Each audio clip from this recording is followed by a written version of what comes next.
always on the move. But one of the things that I always do is check what my social networks are doing, see whether I can help, see where I can share my knowledge, see whether I can create knowledge.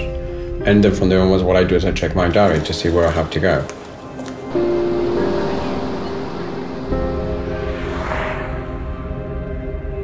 I work for IBM Madrid. My boss is in the US. I live and work in Gran Canaria, and I don't use email.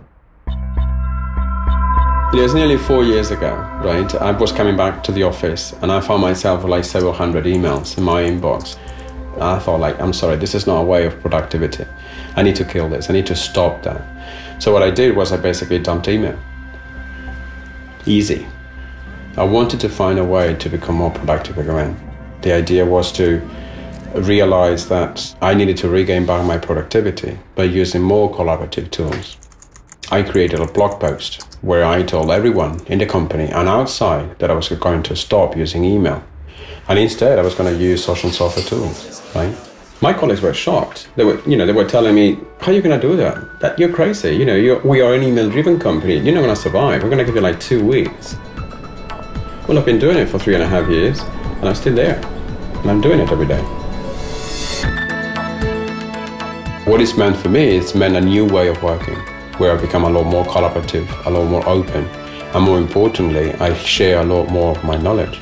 I'm no longer the bottleneck. What I have decided to do was to design a new way of working for me and my colleagues. So what I do is I spend a lot of time sharing and educating them and coach them on how they too can move away from their inboxes. So this not just benefits the individual, it benefits the groups, the networks, and overall the company itself. Why? Because they will be able to keep people. When I started doing this, I started getting like 30 to 40 emails per day. Now I'm just getting 16 per week. I was closed, private, with power struggles, into more open, transparent, and engaged tools, social networking tools. I become a lot more helpful to other people because I'm no longer just working on 1 or 2 individuals' work. I'm actually helping out the social networks become better at what they do already. With your email, right, you no longer have the control. You always depend on other people. In social networks, you control the flow. You control who you network with, who you share knowledge with, and who you collaborate with.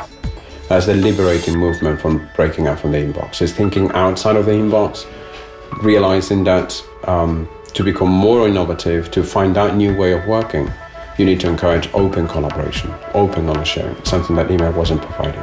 So what I did was basically break the chain. The main shift for corporations is that for the first time they're realizing they have got a huge amount of hidden talent behind the firewall. They're people. I'm much more powerful myself with my networks than with my inbox. Email will survive. It will still be there. There are good use cases for it. What we're going to see is we're going to see how it's going to transition from being a content repository to being a messaging and notification system. The future of work is going to be more distributed. Work is going to get done around social networks and communities, and we're going to have less hierarchy and more hierarchy. For the first time in 15 years, I now own the work that I do. As a story.